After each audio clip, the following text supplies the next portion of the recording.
one of the things I wanted to ask was like common fitness myths, because there'll be a lot of people that are super beginner like me and Chip. Yep.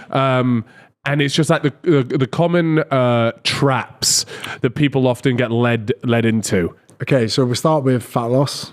Fasted cardio is no superior. We'll say that again, sorry. Fasted cardio, training without eating, doesn't elicit more fat loss. Okay. So when, let's imagine, some people are going to kick off me saying this. Let's imagine carbohydrates and fats and protein are your 3 macronutrients. Protein's used for regeneration, repair, so muscle growth, whatever, but it's also good at filling people up when they're in a fat loss diet. Carbohydrates and fats, your 2 energy sources. Think of carbohydrates like petrol and like fats like electric and a hybrid, like a Toyota Prius, like an Uber. Yeah. In the city, they're electric, you're chilling, but then when he gets on the M4 and puts his foot down, it switches to the petrol. Yeah. So we need those macronutrients there. Now, when we train at low intensities, we utilize fat as a fuel source because it doesn't need much oxygen to be used. But then people say, walk on a treadmill at this incline and you'll burn fat. What they're actually talking about is fat oxidation using that fuel source. It doesn't mean fat loss. And the same with fasted cardio. If you don't eat and you go to the gym and you walk on a treadmill, you will use fat as a fuel source, but fat oxidation using that substrate and fat loss are 2 different things. Fat loss occurs from a net reduction in calories versus your expenditure.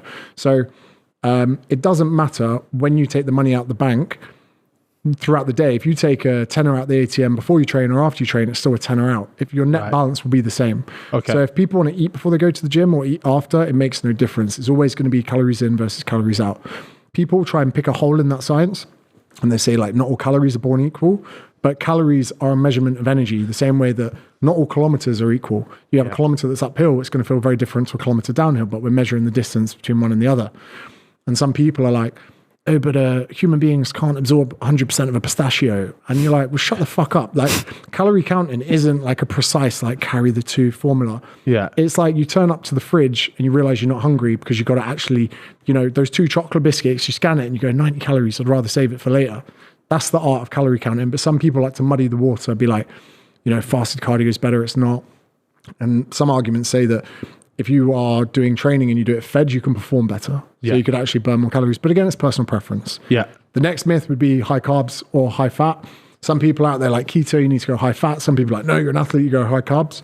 If you keep protein and calories the same, it's no difference. I did a test recently because I'm making a video on my journey through the 75 hard. And one of the tests that I did was something called a Fat Max test. And it showed me at what my heart rate needs to be before my body switches over and uses carbohydrates as its main like fuel source, I guess. And for me, it was about like the 117 BPM. 117. And that's when I was burning the most amount of fat. And so if I look at that, and I was there like, okay, look, you know, I want to get super shredded and I want to lose as much fat.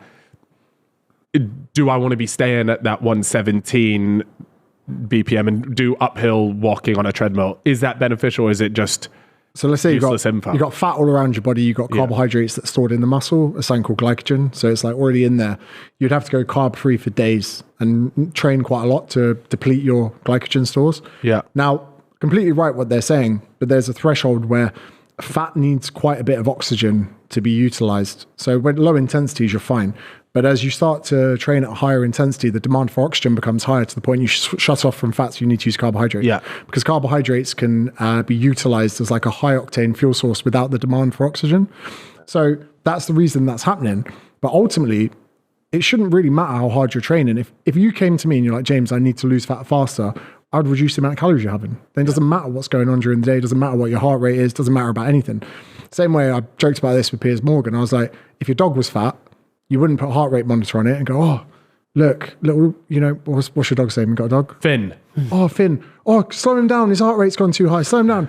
You just put one less bowl of food out and you walk him a bit further. Yeah. You know, like, that's it. If your nan was there with a heart rate monitor on the dog, you'd be like, Nan, you've lost your head. Yeah. So people are trying to definitely, you know, did you have to pay for that test? It figures, doesn't it? Like people are, while you're here, got to test you on something. We've got this machine out back, only cost us 10 grand. And for £142, I'll let you know. And I did a bit of everything. I did something called a DEXA scan. So How much was it, by the way, in total?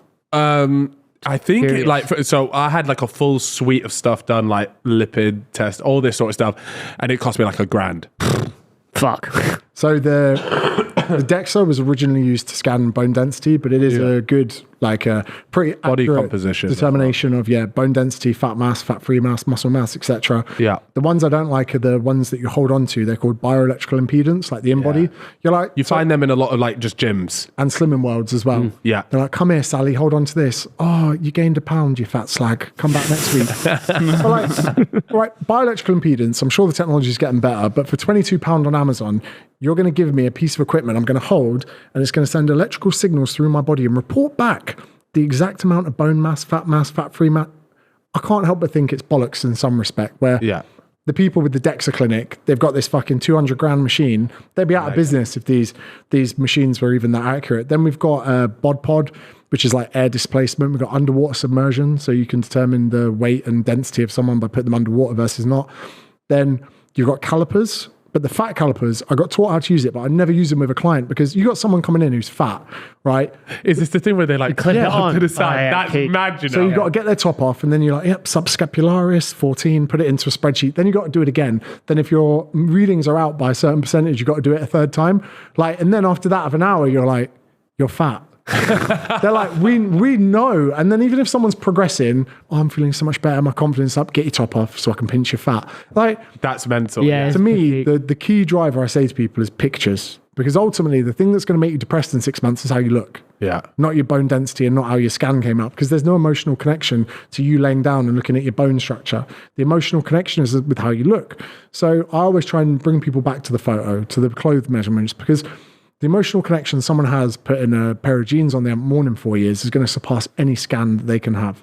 So like, I always do become a bit skeptical with all of this shit where people are like checking the blood work, fantastic. Yeah. Be great to find out. Resting glucose, testosterone, even your estrogen in some sense. Like the blood work, I think is really important. And getting a once over from a doctor, even when they like feel your glands and like check your lymph nodes, and then they do all your reflexology like on the knee and stuff like that. I'm all about that. And I think that if anyone can have like a full medical once in a while, because I don't know about you, when life's going really well, you get like a little pain in your side and you're like, I'm dying. Do you get that? Yeah. No, I had that recently. Thank God. Yeah, no, I me neither. was there. I was literally on the website about to book like a heart ECG thing, and I was there like, because I had like a little pain, and I was there like, yeah, this is it. This is it. I'm over. This is how it ends. And you have your obituary in front of you. You're like, did so well, started posting Do you know videos. what's even crazier is after that, I also messaged my financial advisor, and I said, we need to get a will sorted. Yeah. How crazy is that? Just You from that were one day, bro, you I were was going in the through it, man. pits. You were down bad. Have you had your bloods back yet? Not yet. So like, I did it really recently. there's going to be a big movement in the next few years when it comes to testosterone. Testosterone is one of the main feel-good hormones for men, and it sinks if you don't get enough sunlight, if you're overweight, if you're not sleeping enough. But like, it's very hard to put your finger on where it is, because with men, it's usually a gradual decline that just dies slowly over time. Yeah. Whereas with women, they have conditions like menopause and perimenopause. When they reach 30, 40, most commonly 50, their hormones just drop. And like, for instance, the average age of suicide in women is like between 50 and 55, because it's where their testosterone plummets. Now, men, we're seeing decline in testosterone quite aggressively over the years. Now, whether or not this is down to obesity, some people say it's plastics in our environment, all of these things, but an average man 30 years ago with the same lifestyle as you would have substantially more testosterone than you would, just because of the lifestyle factors and everything included, whether it's stress, smartphones, or whatever. So like a real determinant now of determining the health or the well-being of a man is to check his testosterone. And a lot of men now are starting to get their bloods done, start having a look at their free test and like all things like that. And that'll be a good one, because cleaning your lifestyle up will dramatically increase your levels of testosterone, your sex drive, your libido, and even things like aggression. Everyone seems to think testosterone makes you want to fight. It's more like getting up in the morning and being like, let's go.